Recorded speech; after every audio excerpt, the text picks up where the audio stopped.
JRT numéro 169. Ma foi, regarde à toi.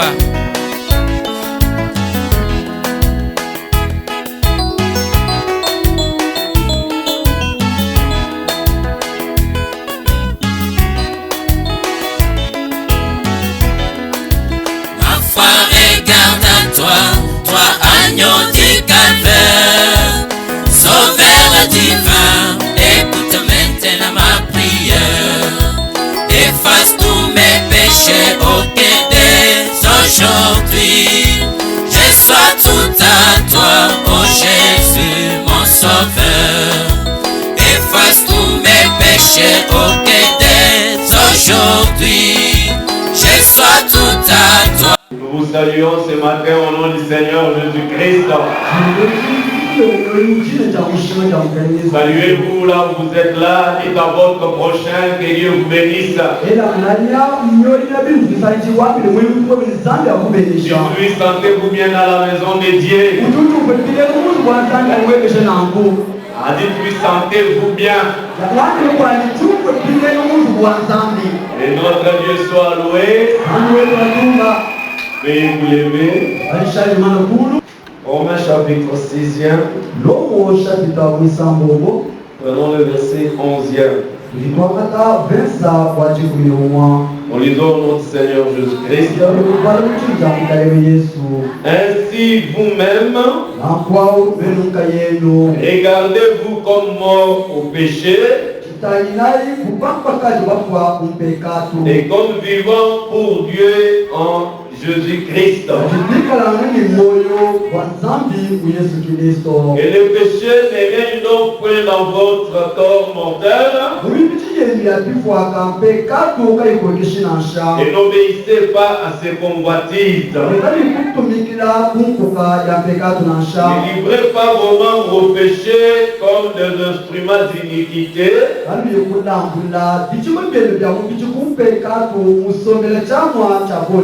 Mais donnez-vous vous-même à Dieu.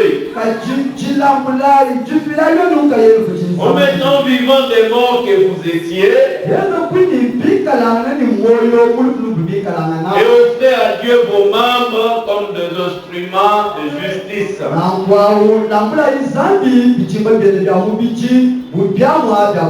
Car le péché n'aura point de pouvoir sur vous. Puisque vous êtes non sous la loi, mais sous la grâce.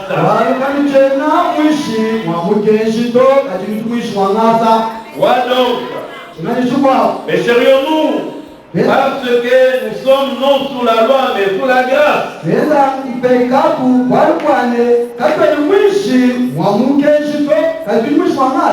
Loin de là.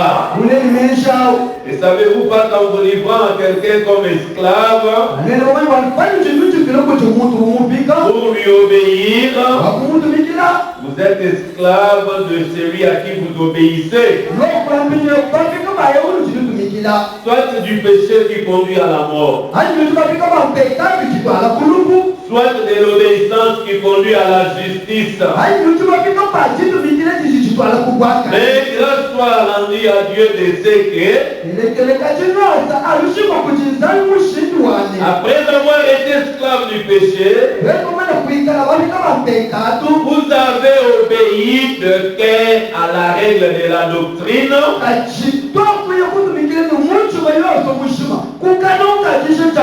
dans laquelle vous avez été instruit. Ayant été affranchi du péché, vous êtes devenu esclave de la justice. Seigneur notre Dieu, ce matin tu nous accordes encore l'occasion d'être dans ta maison. Nous venons nous en remettre à toi. Moi comme mes frères et sœurs ici devant moi, nous avons besoin chacun que tu nous parles, que tu nous relèves de nos faiblesses. Pardonne-nous tout ce que nous t'avons fait du mal, soit en parole, soit en acte.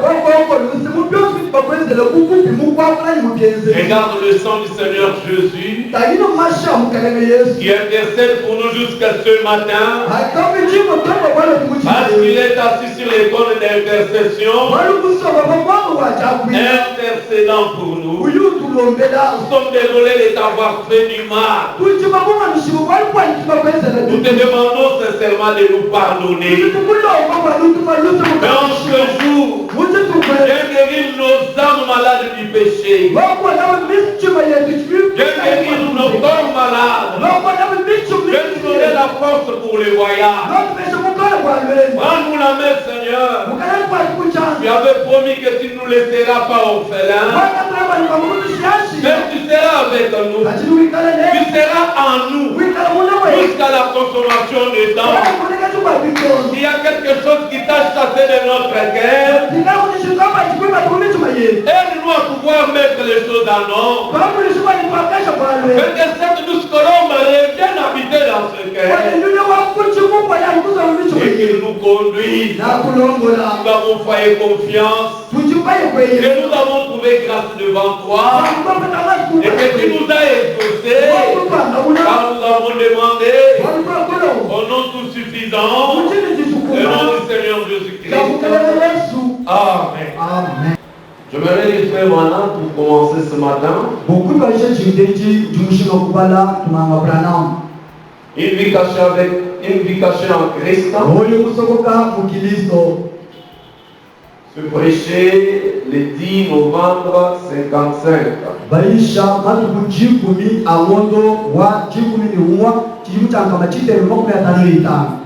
Maintenant dit ceci au paragraphe 8.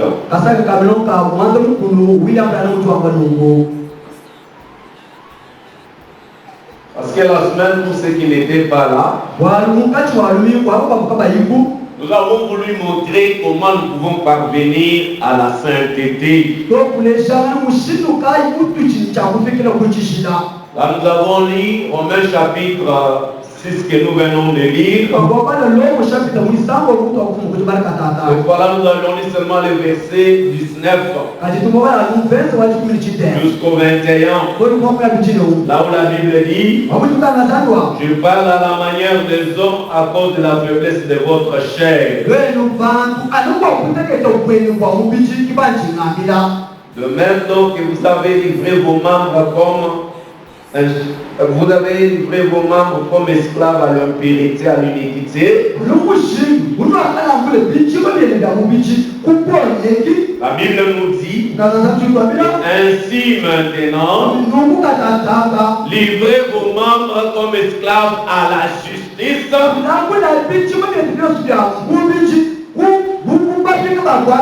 pour arriver à la sainteté.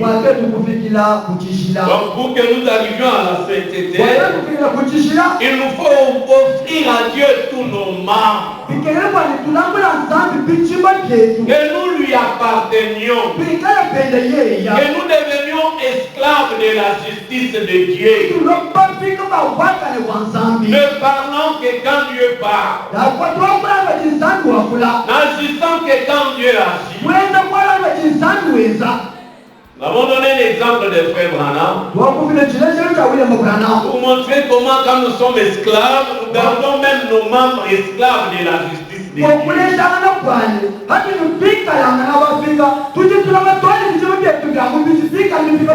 Je insistais sur un membre que nous avons difficile à gérer.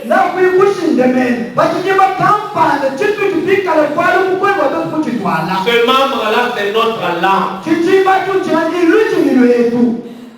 Nous avons difficile à gérer la langue. Nous devrions parler de tout sauf de rien. Quand on parle de la politique, nous nous y mêlons. Quand on parle de foot, nous nous y mêlons. Quand on parle du mal, nous sommes là. Quand on veut encore chanter, nous chantons. Alors nous appartenons finalement à qui? Quand Christ a dit: ni l'homme ne peut servir deux maîtres à la fois.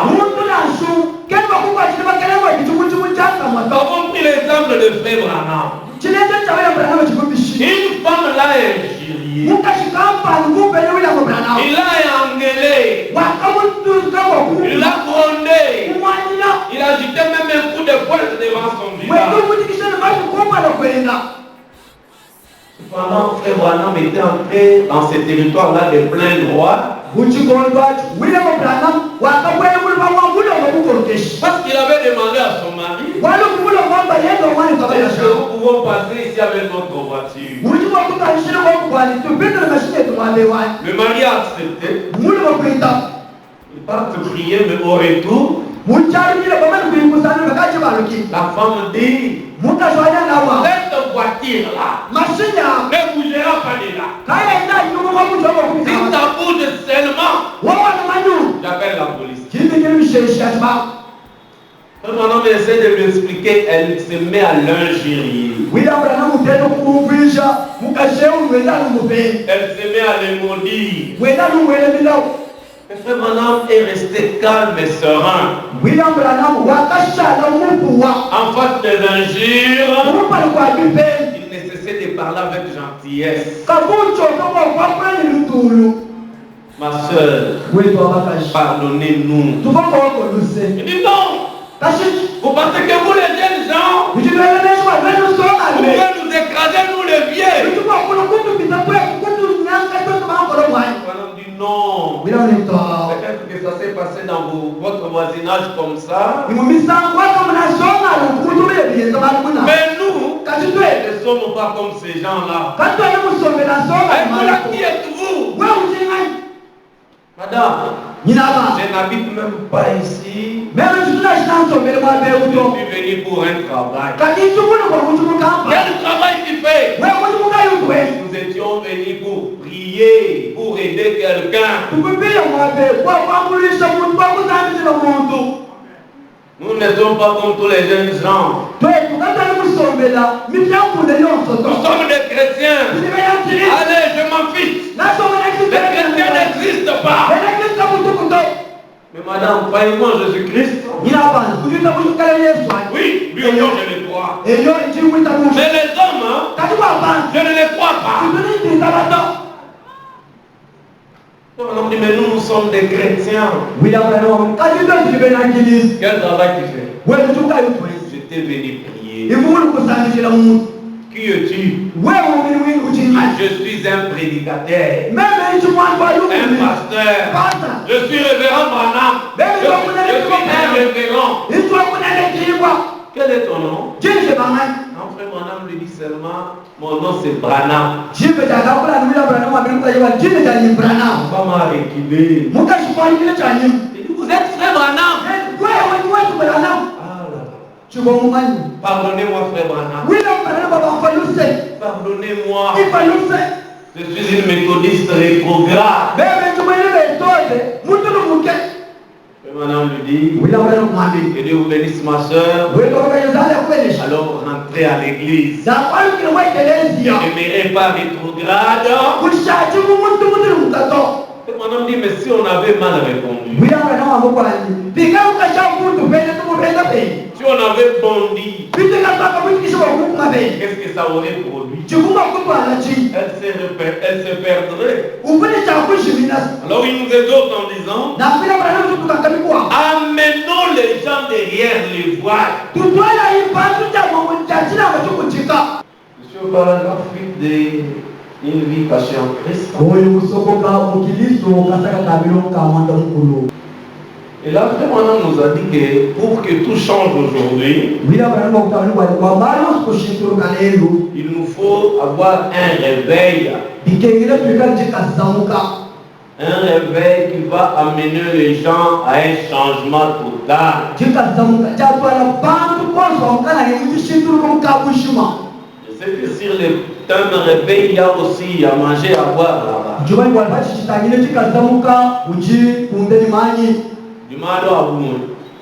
Chacun voudrait expliquer un peu les réveils de sa façon. Maintenant, on dit, nous voulons un réveil envoyé du ciel.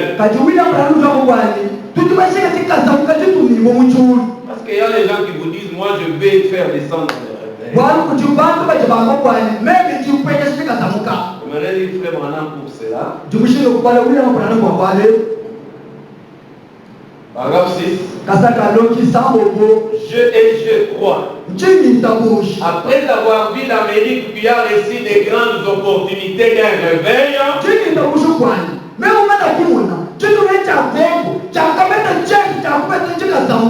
et qui cependant devient pire. Alors cela m'inquiète. C'est mon pays. Je suis né ici et je l'aime. Est-ce que vous aussi vous aimez votre pays? Mon homme dit, je désire voir un grand réveil en mon jour.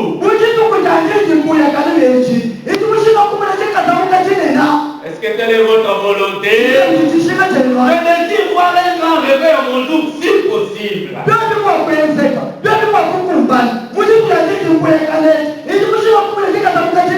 Eh bien, je ne vais pas produire ces grands réveils. Aucun ministre ne le fait. Alors, il n'y a personne qui puisse produire un réveil. Un prédicateur, son travail, se préparer le peuple par la parole. C'est dans un nom appelé les dieux. Et mon homme dit, avant que Dieu envoie un réveil, il faut que Dieu ait des hommes appelés les dieux. Par Dieu, capable de porter ces réveils-là. Donc c'est ça notre travail. D'ailleurs, les gens parlent la parole au point qu'ils deviennent capables. Que Dieu les estime confiants, fiables. Que Dieu trouve qu'il peut se confier dans cet homme et ses femmes. À ce moment-là, Dieu peut nous envoyer un réveil. Ces hommes et ces femmes seront porteurs de ce réveil-là. Amen. Est-ce que l'Église peut dire Amen? Je ne peux pas produire ces grands réveils. Aucun ministre ne les paye. Mais nous pouvons apporter notre pierre parce que Dieu en produit un. Amen.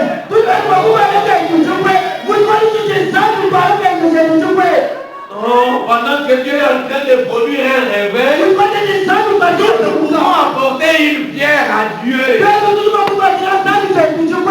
Et chacun de nous a un rôle à jouer. Et Dieu bénisse l'Église. C'est pourquoi la Bible a dit que nous sommes ouvriers avec Dieu, ouvriers de Christ.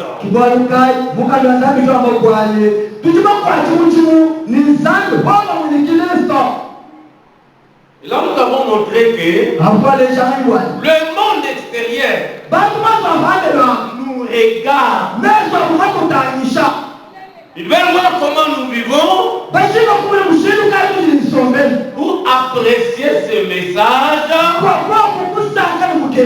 Il faut notre témoignage. Pas un témoignage de la bouche, mais un témoignage qui nous remarque dans notre manière de vivre. Et nous non plus, nous ne pouvons rien produire si nous n'avons pas été en contact avec Christ.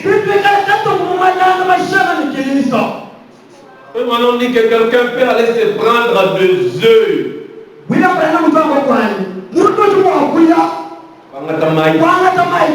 avec les œufs, les entasser quelque part, et une poule peut commencer à trouver ces œufs là. Mais si la poule qui a pondu ces œufs n'avait pas été en contact avec les coqs. Ce zèle-là, leur destination finale, c'est la pourriture. La poule peut les couver, elle peut même mourir, mais jamais ne céder d'explorer un poussin. Parce que ce sont des êtres non fécondés. Ah, je ne savais pas que dans la race humaine des choses comme ça existent. Parce que qu'un jour une sœur m'appelle pour prier. Et là à l'hôpital, elle pensait qu'elle était grosse. On lui dit, mais c'est un œuf blanc.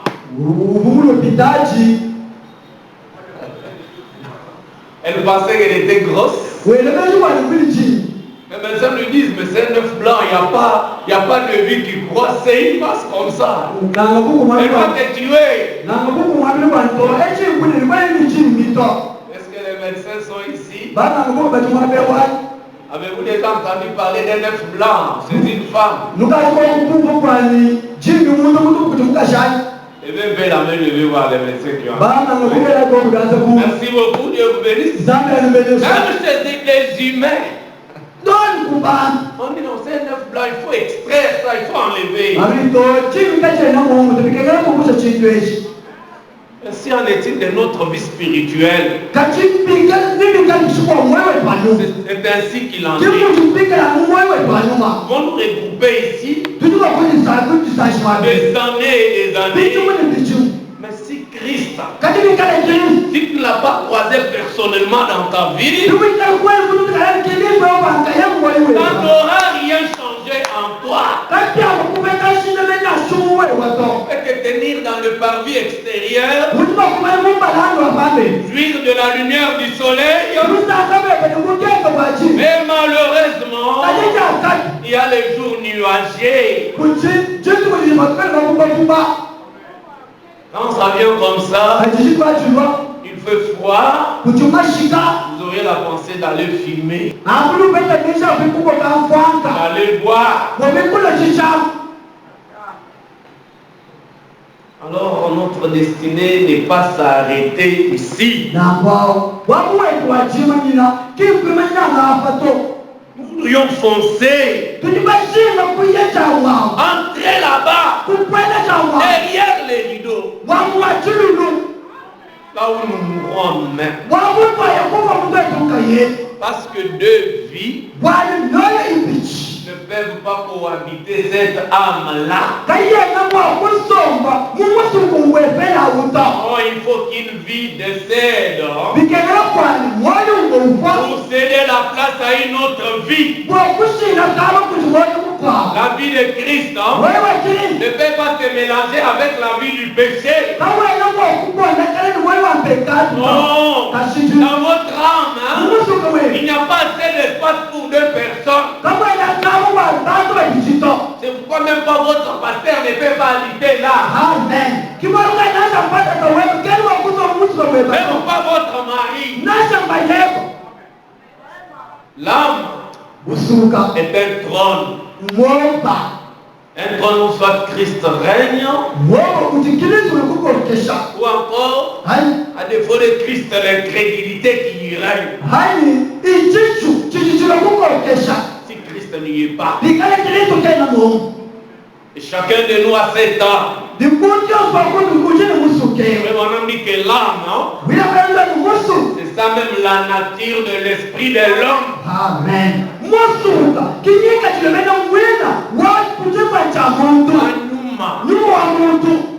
Donc les choses que l'homme pose comme âme, les paroles qu'il dit dépendent de cette nature. Si l'homme est noir, alors il n'y a rien à espérer de bon.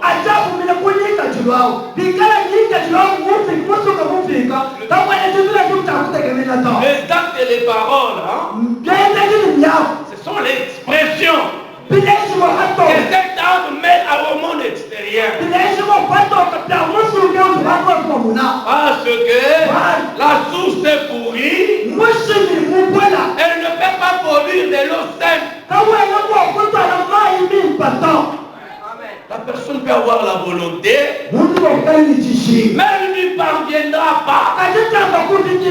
Parce que c'est une vie.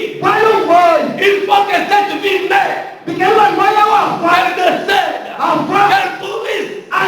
Qu'une nouvelle vie s'installe. Alors le produit, les fruits que porteront cette personne dépendront de la vie nouvelle.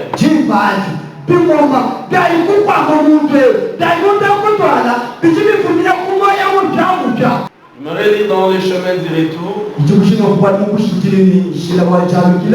prends le paragraphe 6e d'abord. Eh bien, hier soir, j'ai annoncé après avoir parlé du jubilé, fait un appel à retourner à la Pentecôte originale et au message.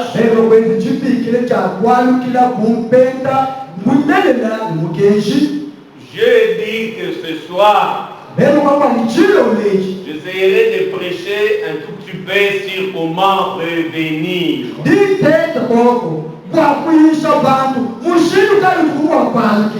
Vous savez, ça ne sert à rien de dire à quelqu'un ce qu'il doit faire.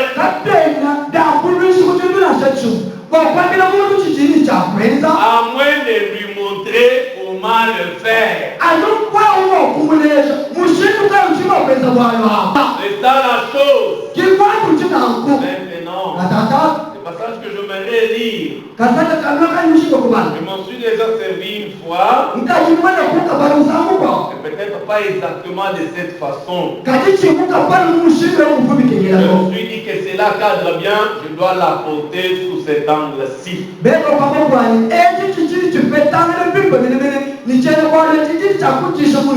Ainsi, je pense apporter le message sur comment revenir.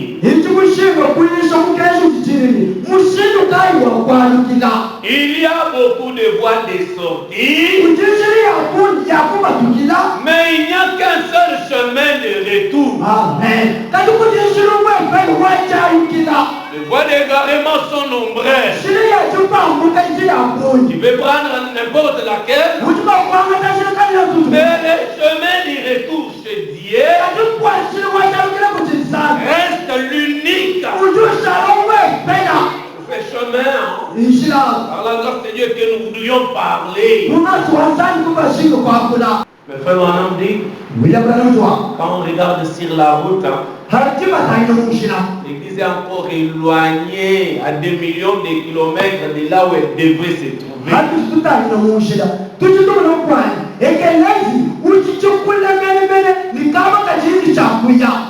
Parce que l'église de cet âge devrait à tout aspect être semblable à l'église primitive. Amen.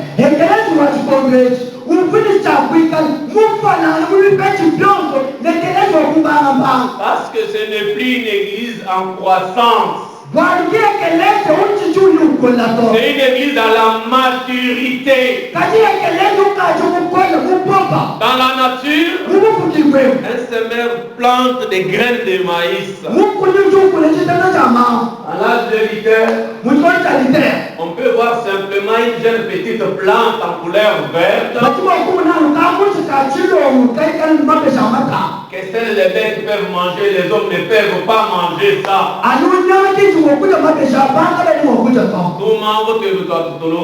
Aucun homme ne peut manger ça. Et quand ça croît un peu, ça porte un peu de l'écrétion, ça commence à se former, ça se tout au long des âges. Mais à l'âge où nous vivons, c'est l'âge de la maturité de l'église. Tous les semeurs qui avaient semé, le semeur, Dieu lui-même, quand il arrive à cet âge, il attend voir une semence identique à celle qui était semée dans le sang.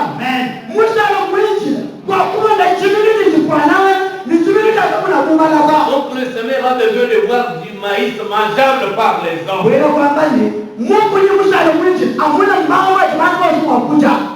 Parce que c'est la semence qui a été semée. Et nous sommes arrivés au temps de la fin.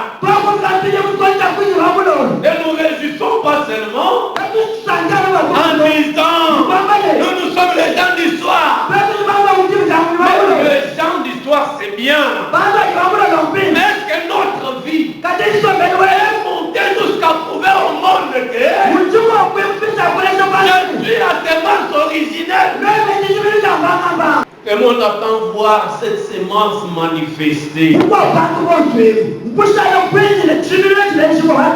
gens du temps de Luther là, quand bien même ils étaient sauvés, ils ne connaissaient même pas le baptême dans le nom du Seigneur Jésus-Christ. Amen. Ils ont été baptisés au nom du Père, Fils et Saint-Esprit. Mais Dieu ne tiendra pas sa rigueur parce qu'ils n'avaient pas cette connaissance. Ils avaient une connaissance en partie. Les gens de Wesley pouvaient se limiter au niveau de la sanctification. Mais ce n'est plus le cas avec nous. Parce que nous, au temps où nous sommes arrivés, Dieu a ouvert sa parole clairement. Et Dieu nous a tout dit. Dieu nous a ramené au commencement. Dans le mariage et le divorce. Mais Branham dit, au commencement, il n'en était pas ainsi. Même à la fin, il ne sera pas ainsi. Parce que Dieu nous a ramené au commencement. C'est vrai. Amen. Nous n'avons plus d'échappatoire.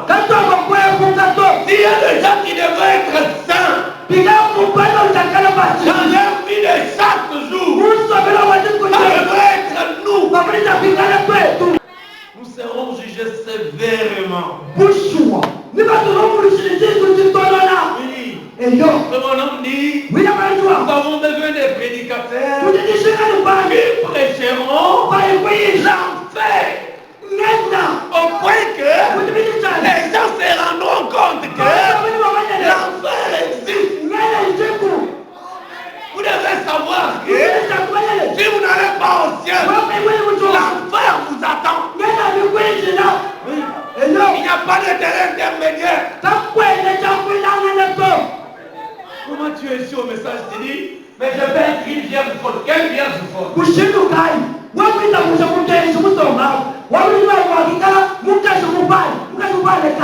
t'a appelé pour que tu deviennes une vierge forte. Mais non, Dieu t'a appelé pour arriver à l'image de Jésus-Christ, pour être porteur de ces messages, de manière que le monde entier valorise le message à travers vous. Amen.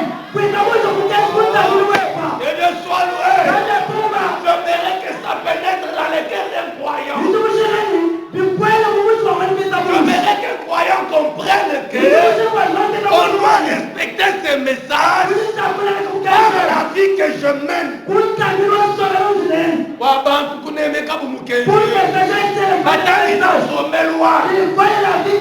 Alors il dit aux gens, elles ne sont pas des aventuriers, elles sont des hommes véridiques. Oh, mais où sont les panneaux publicitaires des dieux? Où sont encore les gens qui pouvaient tout abandonner à cause de Christ? Quelqu'un qui peut refuser son travail parce qu'on lui demande de faire des choses contraires à la parole. Il dit, moi, comme je suis croyant de la parole, ça je ne peux pas. C'est pour ça on le met dehors. Il sort fièrement, sachant que j'ai honoré Dieu. Quelqu'un qui le directeur pouvait dire, tu vois, ça c'est notre cop.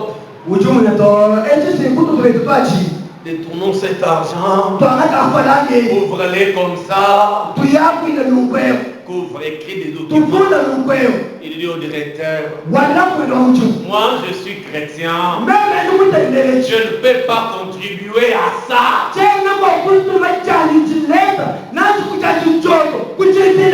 Sinon je vais te chasser.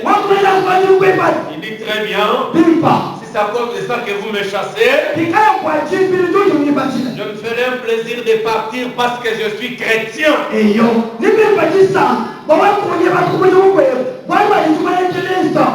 Mais c'est dans cet âge de la maturité où la pression est forte, les tentations sont fortes, parce que le diable sait que ces gens ici sont à la fin de leur pèlerinage. Alors je dois les empêcher. Ils ne doivent pas partir. Mais nous, Frère Branham dit, des hommes qui peuvent aller à la fournaise, ils peuvent accepter qu'on les jette dans la fournaise à cause du nom de Jésus. Des gens qui peuvent accepter de porter n'importe quel nom. Je dis, toi tu n'es pas un homme. Et tu dis non, je ne peux pas les toucher parce que je suis chrétien.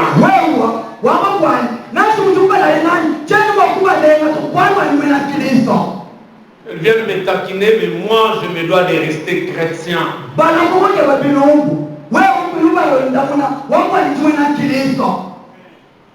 Ah, puisse Dieu nous envoyer ces gens-là. Éphésiens chapitre 5. Verset 25. Marie. Que chacun aime sa femme comme Christ a aimé l'Église.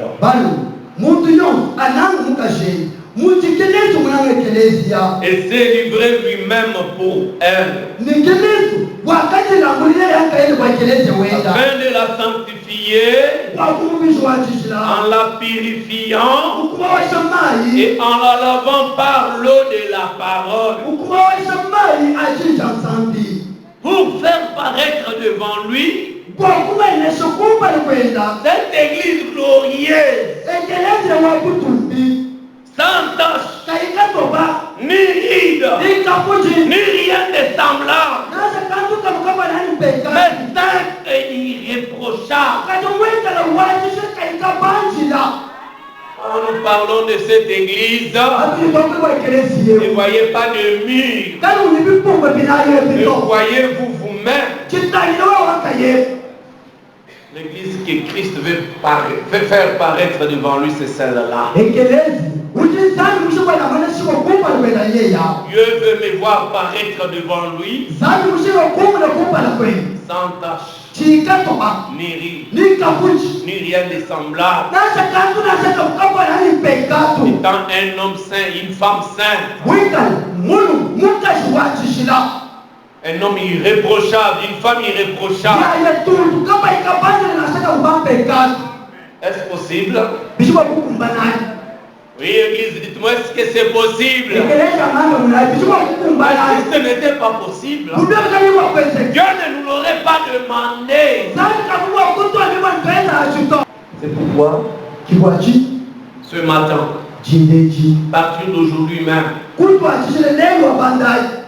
prenons chacun le temps de demander si Dieu voudrait venir, qu'est-ce que Dieu me reprocherait.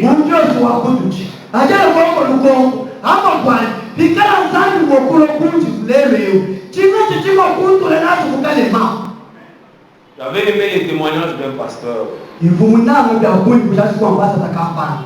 C'est un pasteur associé qui voulait se séparer de son pasteur pour des raisons de difficulté dans l'église.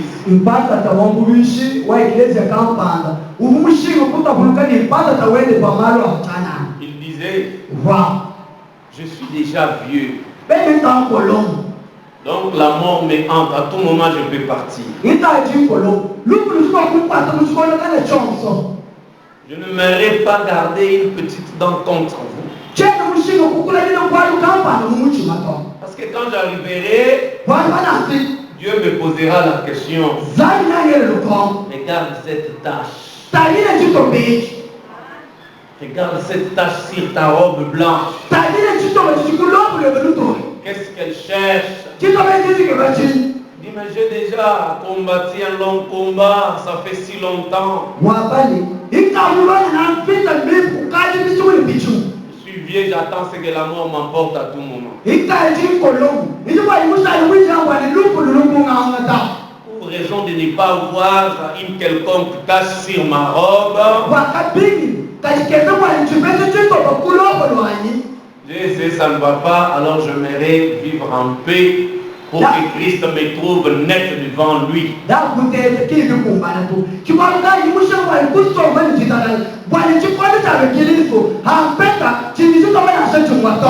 Je ne sais pas s'il avait tort ou raison. Mais ce que j'aimerais vous dire, c'est que ça devait être nos sentiments ce matin. Quand Christ nous regarde, est-ce que notre robe est-elle réellement blanche? S'il y a des taches, qu'est-ce que nous attendons pour les arranger? Je pense que certains parmi vous ont entendu comment notre soeur Marlène est rentrée à la maison.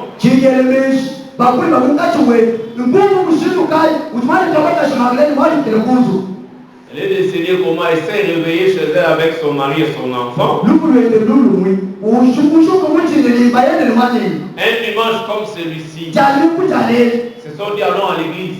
Ils sont allés à l'église. On prêchait comme je prêche. Elle a senti un peu de malaise.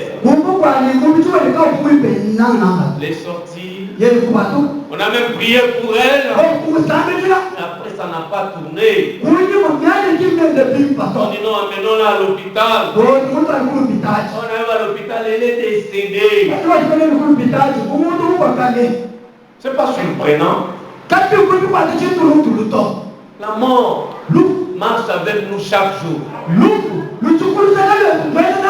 Parce que vous savez que c'est la vérité. Même si nous avons besoin de vivre, la mort est comme une ombre qui nous accompagne.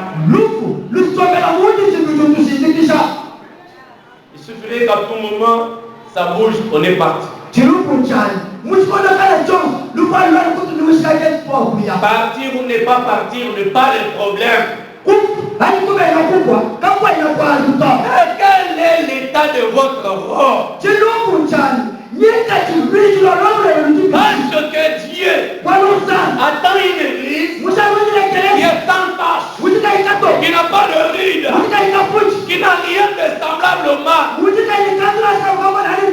Une église sainte, irréprochable. Oh Seigneur. J'aimerais lire quelque chose ici. Le sermon est intitulé C'est moi. Du 20 juillet 1960.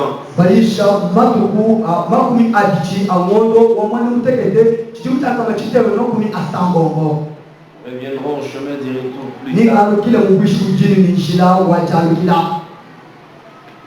Vraiment, on dit ceci. Et moi, il y en a beaucoup, mais je prends du 20 juillet.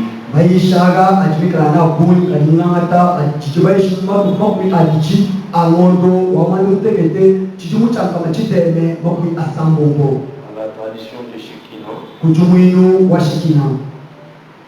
Je suis au paragraphe 49. Moïse possédait toutes les connaissances du monde intellectuel. Mais Dieu a-t-il l'emmener au buisson pour ôter de lui tout cela? Et ensuite mettre en lui une fois venant du fait qui était sur le buisson. Amen. Ça c'est pas une foi intellectuelle. C'est une fois que Dieu a pris du surnaturel. Et Dieu l'a mise à Moïse. Et c'est ce dont nous avons besoin ce soir, quand je dis ce matin. Amen. Avons-nous besoin ce matin d'une autre visite au buisson? Quand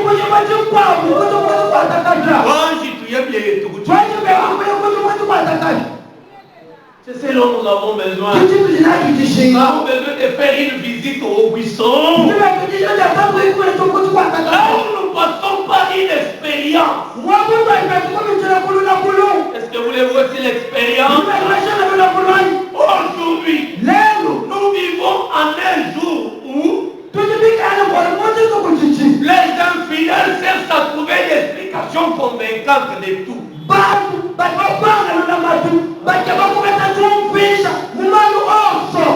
Laissez-moi un peu prendre une parenthèse ici.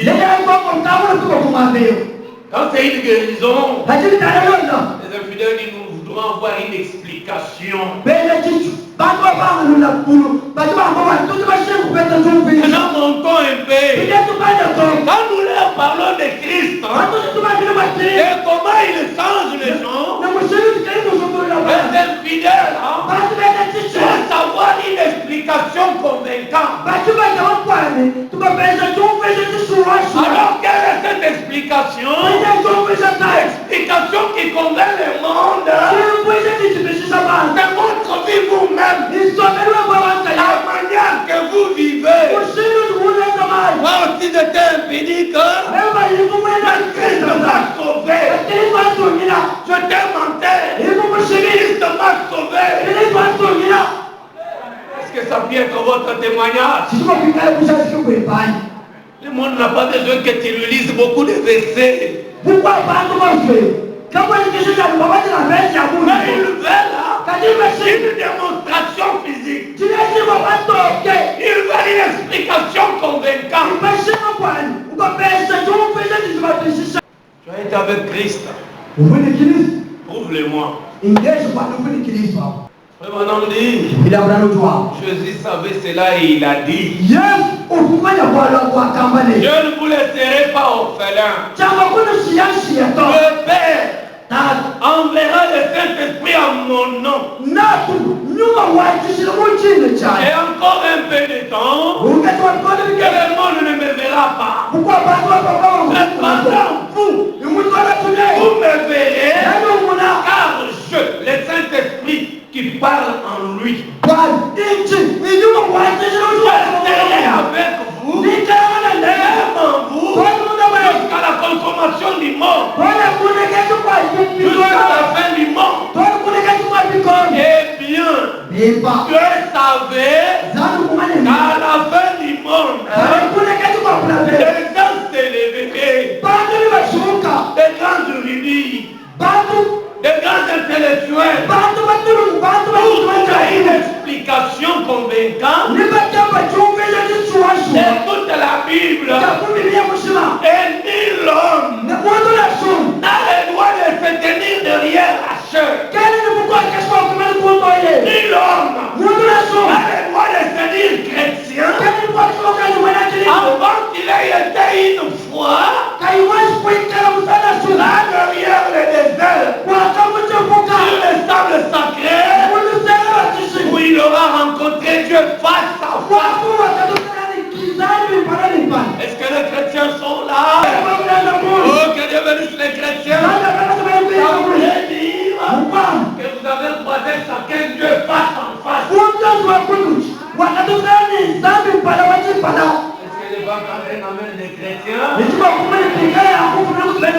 je dis que je suis chrétien, ça voudrait dire que je croisais Dieu face à face. Ouvrons une parenthèse là-bas. Regardez Jacob. Un menteur, un supplanteur,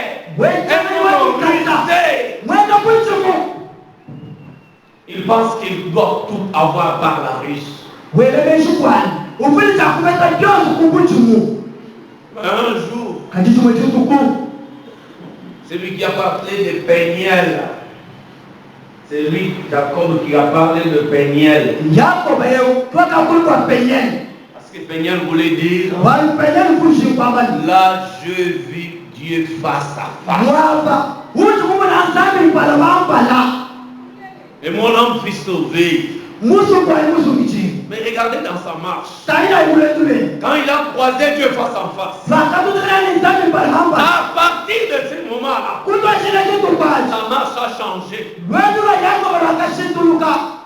Voyez-vous que c'est la vérité? On l'a vu venir en train de boiter.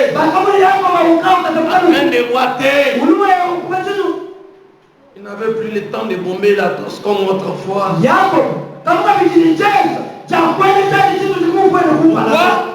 Il a croisé Dieu face à face.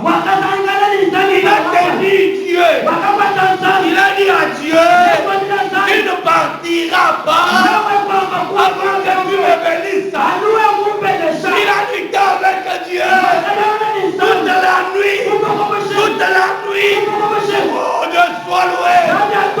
Nous sommes passés les réunions de prière. Nous restions à genoux toute la nuit. Parlant avec Dieu. Luttant avec Dieu. Mais Branham dit, certains saints autrefois,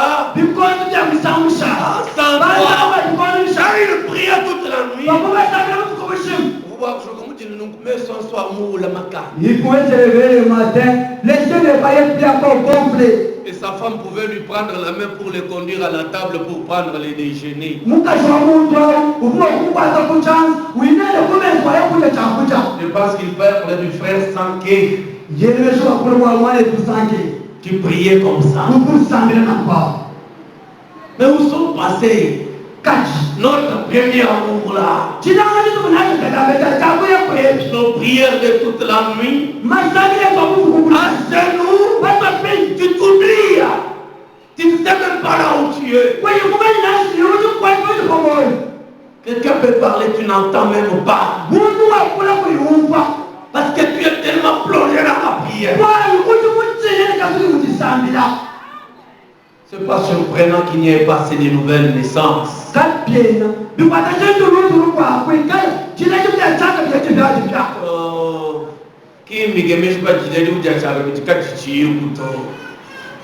Parce que tout est relativisé. On pense que venir à l'église règle la question. Mais Jacob a lutté toute la nuit. Cela a changé son nom. Cela a changé sa marche. Il s'est révélé une autre personne. Ce n'était plus le même Jacob. Mais c'était Israël. Un prince avec Dieu. Qui a lutté avec Dieu toute la nuit. Et il a vaincu. Qu'est-ce que veut-il vaincre Dieu? Comment dit-on que Jacob a lutté avec Dieu, il a vaincu?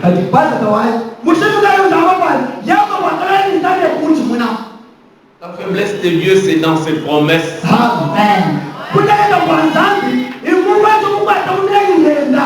Tiens Dieu dans ses promesses avec une attitude mentale correcte. Alors Dieu n'a pas d'autre choix que réaliser ce qu'il a promis.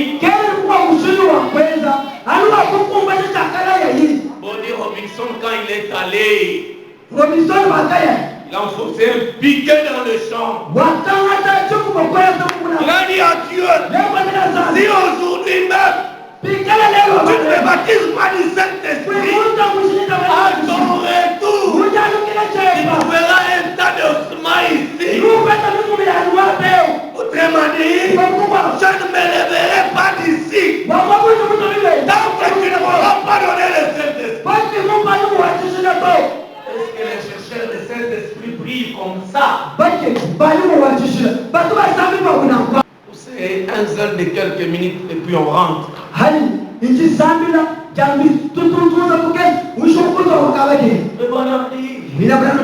Ni l'homme n'a le droit de se dire chrétien avant qu'il ait été une fois là derrière le désert sur les sables sacrés. Il a rencontré Dieu face à face. Il a fait une expérience. Vous pouvez prendre tous les docteurs en théologie.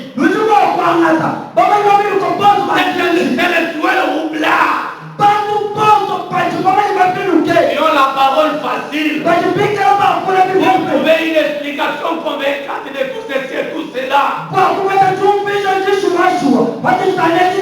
Mais lorsqu'on en arrive à marcher sur les sables sacrés, pour rencontrer Dieu face en face, il n'y a pas assez de docteur en théologie. Pas assez de démons de l'enfer pour vous ôter cette expérience. Mais non, la femme ment. Parce que je suis tombé. Et je suis tombé. Abraham dit, cette expérience ici, il n'y a pas assez de démons en enfer. Pour regarder cela de votre cœur.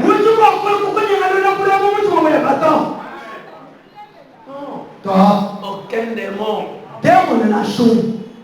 Quand on dit qu'il n'y en a pas assez, ça veut dire, même si on réunissait tous les démons de l'enfer, ils sont impuissants face à toi seul.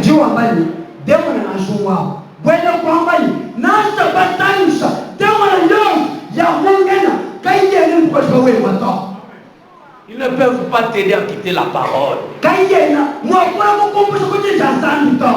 que tu es là par expérience. Quelle expérience? Tu as mis Dieu face en face. Tu as parlé avec lui. Tu l'as contacté. Il a placé en toi la semence parole. Cette semence de Dieu, si moindre qu'elle paraisse, elle tiendra devant en face de sa tentation. Elle restera debout. Voyez-vous que c'est la vérité? Abraham dit, Dieu n'a pas de petites parties faibles et de parties fortes. Non.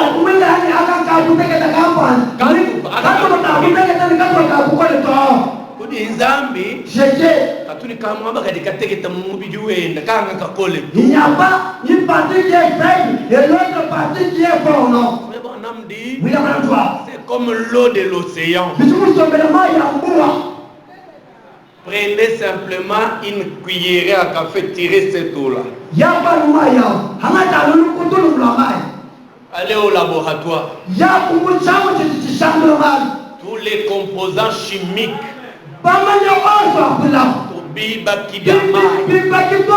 qui sont dans l'océan sont dans cette petite quantité-là. C'est la même composition. Donc Dieu en toi, il est aussi fort qu'il l'était dans tous les saints d'autrefois.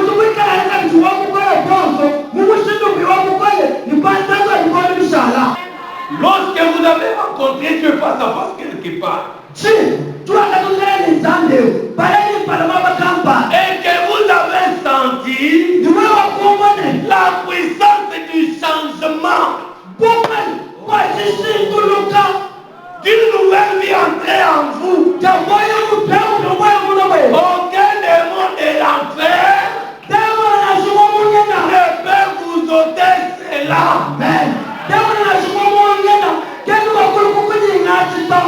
Voyez-vous que c'est la vérité? Quelque part où tu as rencontré Dieu, pas chrétien, il y avait beaucoup de chrétiens. Mais ceux qui ont rencontré Dieu, lèvent un peu les mains comme ça.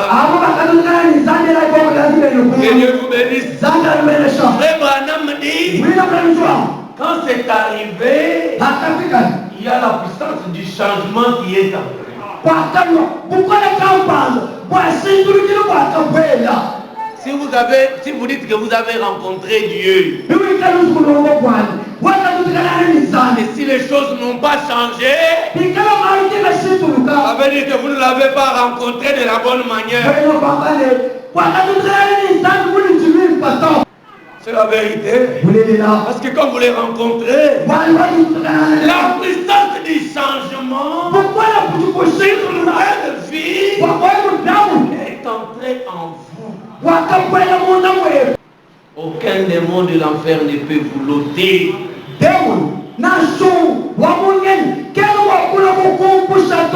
êtes une nouvelle créature. Vous avez fait l'expérience dans votre cœur. Vous direz, un instant, quelque chose est arrivé.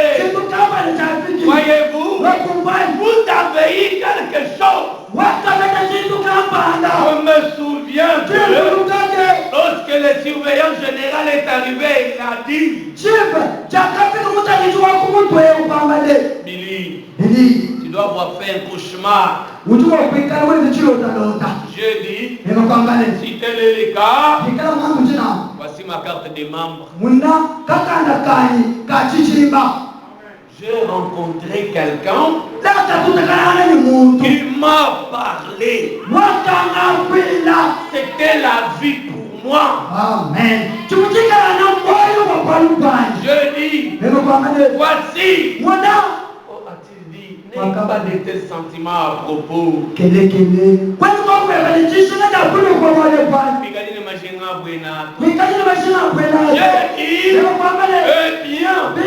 peut-être que je le sens de toute façon. Je ne peux pas être complètement lié ici et servir Dieu. Je vais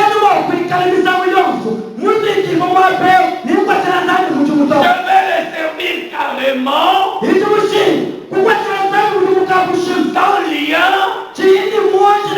Juste lui et moi ensemble. Pourquoi? Parce que je l'ai rencontré. La puissance du changement est entrée en moi. Mon frère et ma soeur, si cette puissance du changement n'a pas accompagné cette expérience,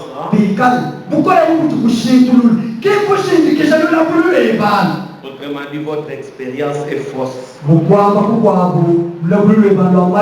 n'as pas reçu Christ correctement. Est-ce que je me vais prendre un exemple? Il y a une dispute en Israël sur la personne qui devrait être le souverain sacrificateur. Il y avait beaucoup d'anciens. On dit, mais pourquoi seulement Moïse et Aaron? Les prophètes, c'est Moïse. Le souverain sacrificateur, c'est Aaron. C'est pas possible. Dieu a dit, moi-même Dieu, je vais trancher. Par nos enfants d'Israël. Et chaque ancien dans chaque tribu s'amène avec une verge. Nous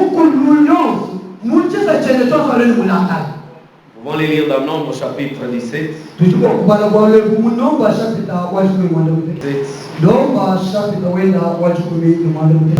Moïse parla aux enfants d'Israël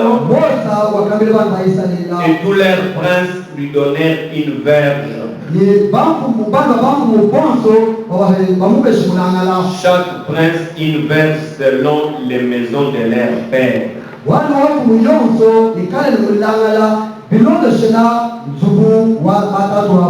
Soit 12 tribus.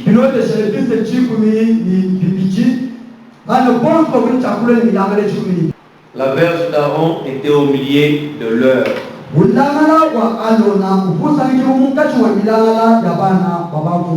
Moïse déposa le verge devant l'Éternel dans la tente du témoignage.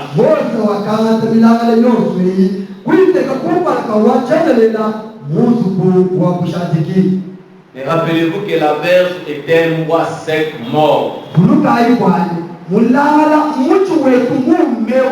Le lendemain, lorsque Moïse entra dans la maison,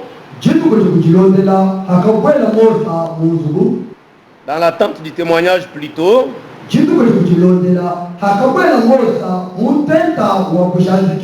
voici la verge d'Aaron pour la maison de Lévi avait fléri.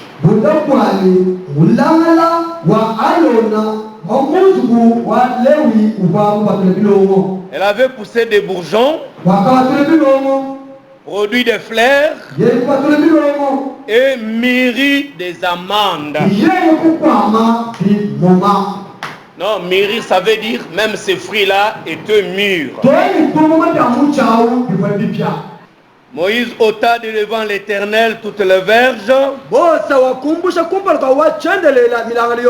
le porta à tous les enfants d'Israël afin qu'ils voient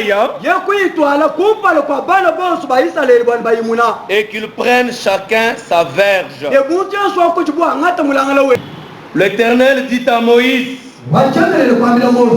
rapporte la verge d'Aaron devant les témoignages pour être conservé comme un signe pour les enfants des rébellions.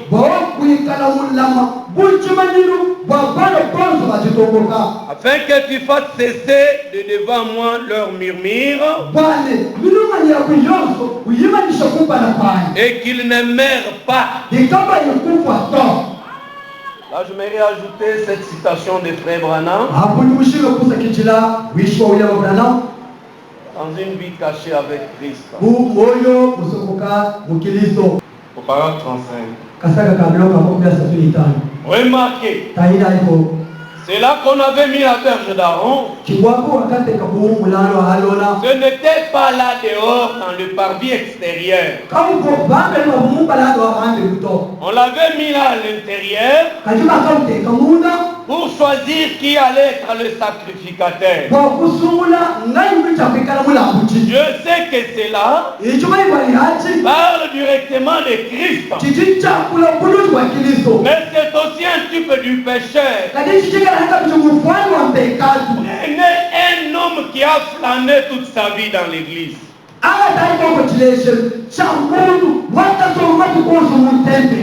Non, flâner veut dire quelqu'un qui passe du temps sans but. Pour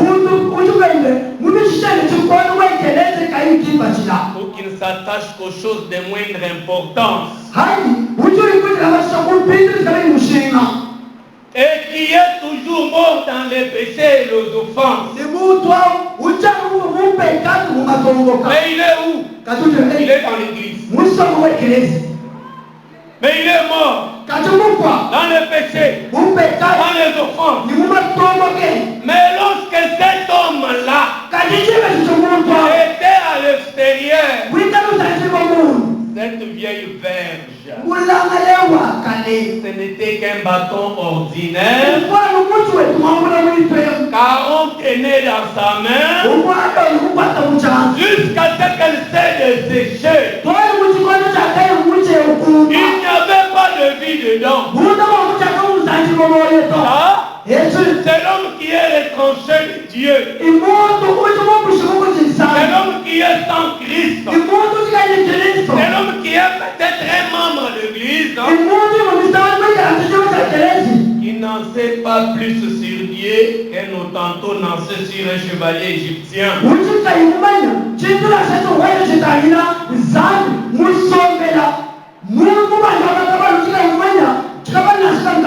Et qui continue, membre de l'église, ne connaissant rien sur Dieu, se contentant de venir à l'église, venir, sortir, et venir. Oh, je suis membre de l'église. C'était dans la main d'Aaron. C'est comme la verge là dans la main d'Aaron. Oui, il était utilisé, mais il était mort. Lorsque cette verge a été placée dans le sein des saints, dans le lieu consacré de Dieu, dans la présence du Saint-Esprit, savez-vous ce qui est arrivé? Elle a bourgeonné, elle a fleuri, elle a produit les amants, et tout cela en une seule nuit. Oh, alléluia! C'est ce qu'il nous faut aujourd'hui. On nous prenne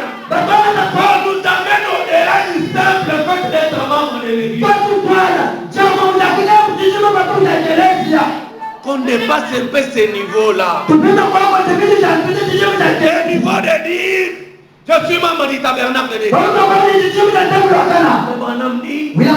La chose qu'il nous faut, qu'on nous prenne, qu'on nous fasse monter jusqu'à dépasser ce niveau-là. Jusqu'à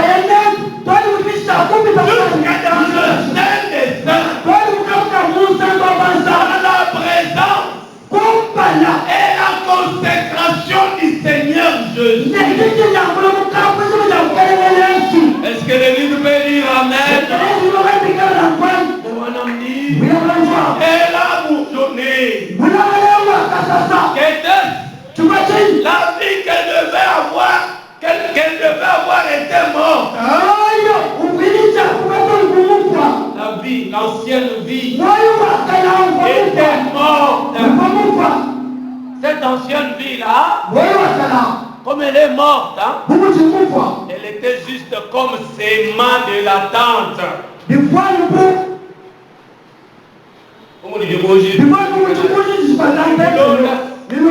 Mais si c'était un arbre, c'était vraiment une branche d'amandier.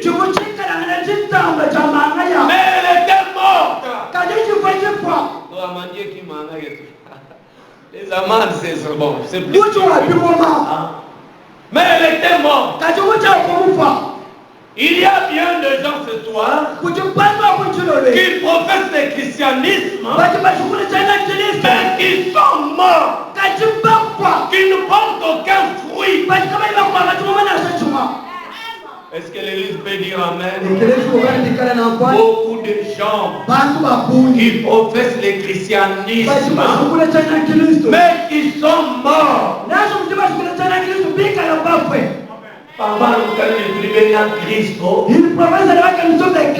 Il n'a pas. Et pourtant ils sont morts. Ils ne portent aucun fruit.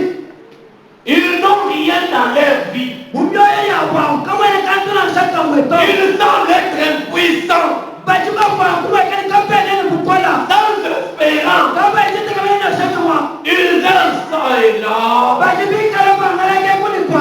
Sachant seulement qu'ils sont membres de l'église. Ce n'est pas seulement chez les presbytériens. Les luthériens ainsi de suite. Chez les pentecôtistes. Moi je dis ici au tabernacle des Canaan. Des gens morts. Sans vie, c'est qu'ils savent que nous sommes membres de l'église. C'est juste, c'est la vérité. Ce qu'il nous faut aujourd'hui, c'est nous présenter devant Christ. Observez ce qui est arrivé. Eh bien, la première chose, la verge devrait être rafraîchie. Vous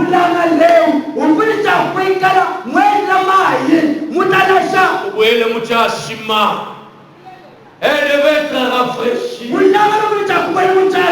pour bourgeonner. Parce qu'elle était sèche. Elle n'avait rien de vie. Mais il fallait qu'elle soit rafraîchie pour qu'elle bourgeonne. Elle a bourgeonné. Non seulement elle a bourgeonné. Est-ce que ma cerveau soit avant vous ça n'est pas c'est devant elle seule nuit. Car elle a eu des fraîchissements. Et c'est affaibli quand même. Elle est devenue tendre. C'est comme ça avec les chrétiens. Dépasse le monument. Il dit non, moi quand j'ai pris la décision, c'est moi je ne comprends personne. Vous dites Zambia. Tu es Dieu. Parce que Dieu même pour des décisions, il les change. Tu trouves qu'elles sont tout là ni Dieu. C'est qu'il les change pas. Ça dit quoi décision? Mais pour ces décisions, Il veut dire que je vais pas se faire. Mais il n'est pas sa chérie. Il commence à prier. Une église. Il s'agit. Il dit à Dieu. Laisse pas notre frère. Nous avons pas besoin de lui. Il a dit chef pour nous. C'est chef la décision. Et toi. Toi qui n'es pas Elohim pour dire que quand j'allais appeler la décision, c'est fini. Décision mais quelle est sorte de moment radical du Rwanda? Ce qui est contre la parole de Dieu. Oui, elle devait être rafraîchie.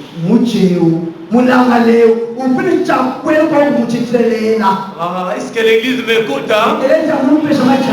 Que la sœur qui dit que moi-même une sœur, moi, avec cette sœur-là, nous allons seulement comme des passants. Ses amis seulement s'arrêtent là. À part la salutation, il n'y a pas de discussion. Pour elle, je ne sais pas. Qu'elle combatte aussi. Même si je dois combattre, nous allons nous rencontrer là-bas au ciel. Tu peux pas. C'est la même chose. Il n'y a pas la différence entre toi et les païens qui disent, même si beaucoup si a oublié ça, avec l'écriture de Dieu seulement dans l'enlèvement, on dira pas ainsi. Avant que tu me il y a un rassemblement général.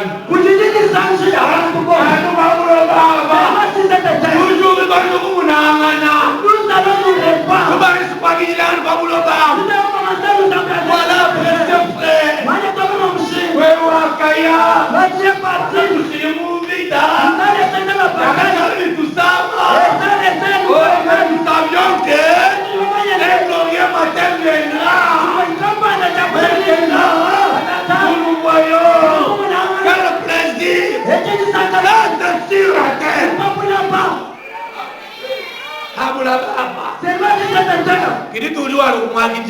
C'est les gens qui vont embrasser.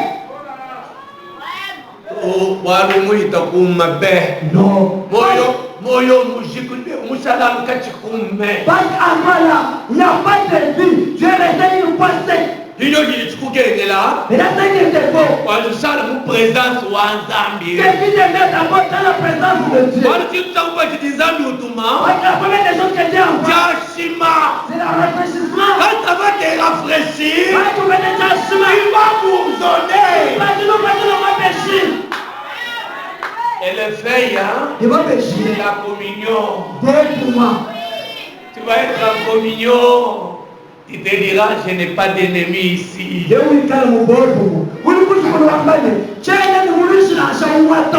Avant que tu étais du col. Mais là, ça, c'est l'épreuve très difficile. Toi, qui as l'ennemi dans cette église, ne le dites pas. Je n'ai pas d'ennemi ici. Mais là, vous dites que vous souhaitez. Je n'ai pas d'ennemi ici. Et yo, il est que là. si tu sais qu'il y a des ennemis ici, ne dites pas, on va d'abord lâcher. On va lâcher cela. Ne dites pas pour dire. Parce que Dieu aussi t'écoute. Si c'est marqué, dans cette maison, moi je n'ai pas d'ennemis. Elle devrait être rafraîchie. Elle devrait bourgeonner. Non seulement elle a bourgeonné, mais elle a fleuri. Non seulement elle a fleuri, elle a produit des fruits. Et il en sera ainsi pour vous. Et pour chaque croyant, il se jette de l'extérieur, du parvis extérieur, dans le voile, où se trouve Christ. Vous y cassez votre vie. Vous verrez la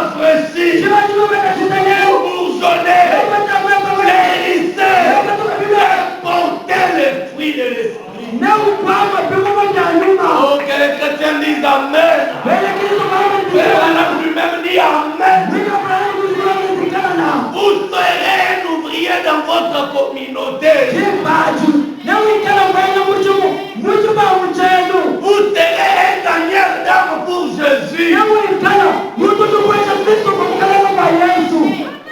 Que Dieu bénisse les gagnants d'âme. Parce qu'il a été rafraîchi. Il a sonné. Il a fleuri. Il a porté le fruit. Même s'il ne prêche pas, sa vie de chaque jour gagnera les âmes à Christ. Que l'église dise Amen. Vous serez un gagneur d'âme pour Jésus. On peut te joyeux sous mission. Vous serez une nouvelle personne. Les choses anciennes passeront. Les traditions des hommes failliront. Mais votre cœur brillera de l'amour de Dieu. À l'intérieur de cet endroit, où on a amené cette vieille verge, on l'a placée dans la présence de Dieu. Dieu vivant, dans la gloire qui était au-dessus de Séribin, pour être arrivé à une seule fois cette verge. Même ce matin, Dieu peut te changer immédiatement. Amen.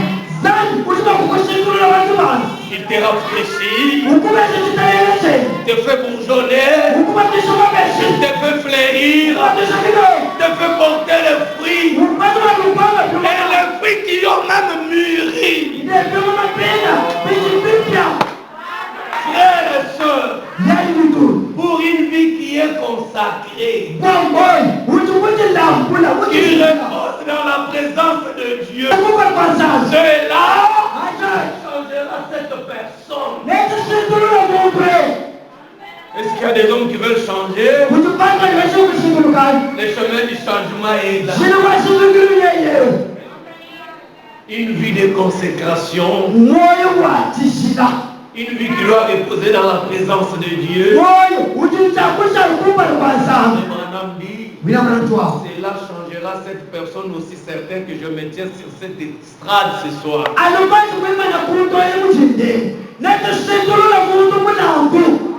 Cela fera sortir de vous toutes les bagarres.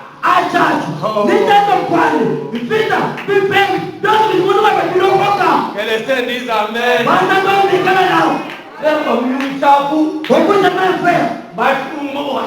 Tu ne sais pas que moi, il commence à bien le plat de chemise. William Branham dit, quand tu te tiendras devant Dieu et que tu te consacres de la manière, cela fera sortir toutes les bagarres en toi.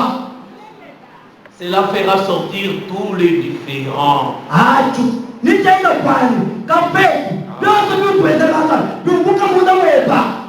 Cela fera sortir tous les ismes. Et l'église dit Amen. Non?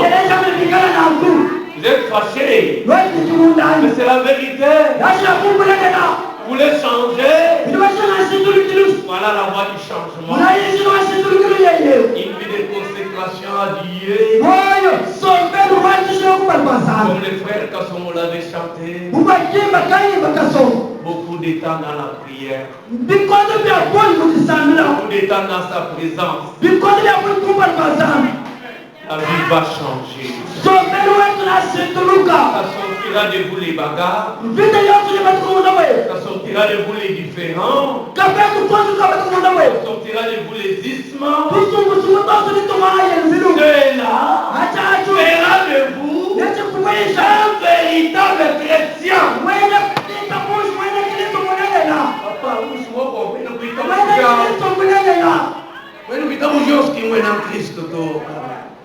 Cela fera de vous un véritable chrétien. Si vous entrez simplement dans sa présence, observez ce qui arrive.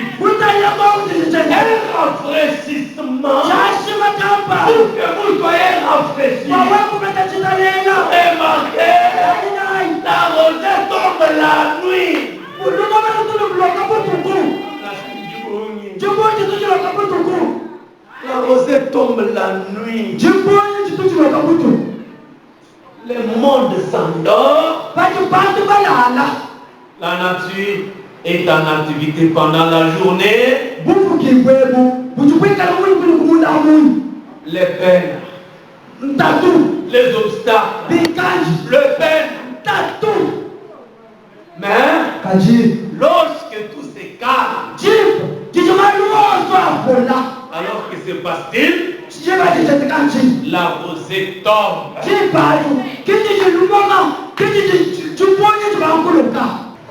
Oh là là, Dieu agit à sa manière. Malgré ce que quelqu'un d'autre peut faire à ce sujet, Dieu va le faire. Il va le faire à sa propre manière. Nous n'allons pas du tout arrêter cela. Nous n'allons même pas empêcher cela, c'est tout. Il va le faire de toute façon. Il aura une église. Voyez-vous que c'est la vérité? Peu importe la personne qui dit qu'il ne l'aura pas,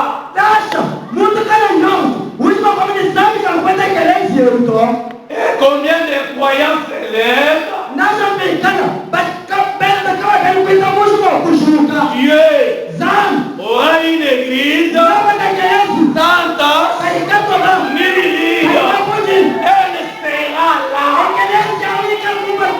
Il a déjà dit qu'il l'aura.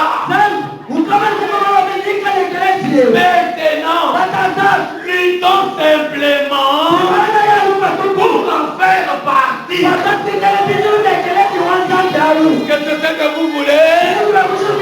Luttons pour faire partie de cette église. C'est tout. Il pourra envoyer des prédicateurs à travers le pays pour prêcher.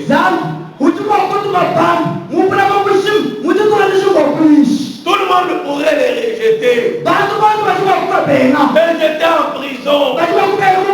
Les bouter hors de la ville. Il aura quand même une église. C'est comme Jean d'autrefois a dit de ce Pierre. Dieu peut susciter des enfants à Abraham. Dieu est toujours Dieu. Il peut le faire. Il a choisi Paul. Ce brave petit homme là où l'église par sa décision s'était trompée en choisissant Matthias.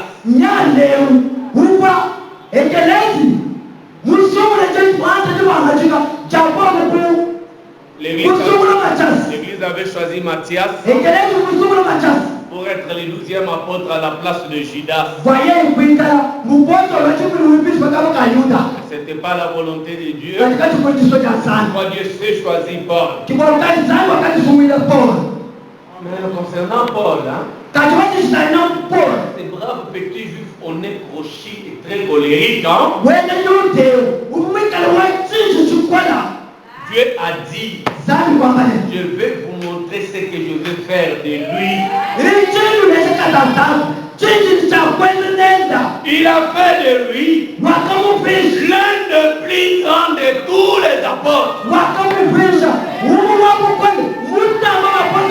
En effet, c'était l'œuvre de Dieu qui avait fait quelque chose.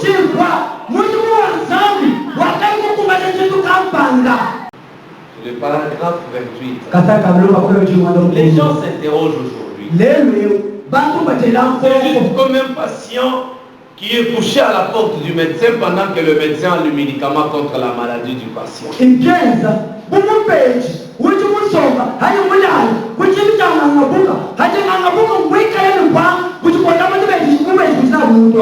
celui-ci refuse de prendre ses médicaments comme son vaccin.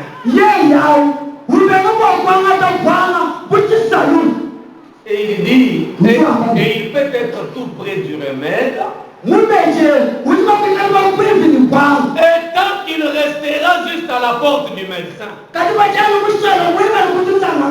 Il mourra parce qu'il refuse le remède. Et c'est la même chose dans l'église. Eh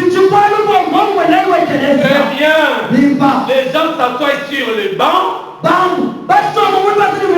Et mère pécheur. Une mère incroyante. Ce n'est pas parce qu'il n'y a point de remède. Il y a du bon mangala.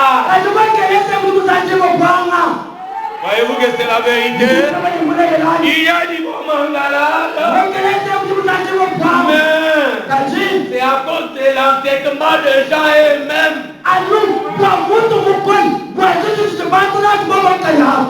Il y a le Saint-Esprit en abondance. Voyez-vous que c'est la vérité? Et les gens n'en veulent pas. Jésus a dit que c'est le malade qui a besoin du médecin. Et qu'est-ce qui arriverait si le médecin se présente et que le malade ne veut pas de lui?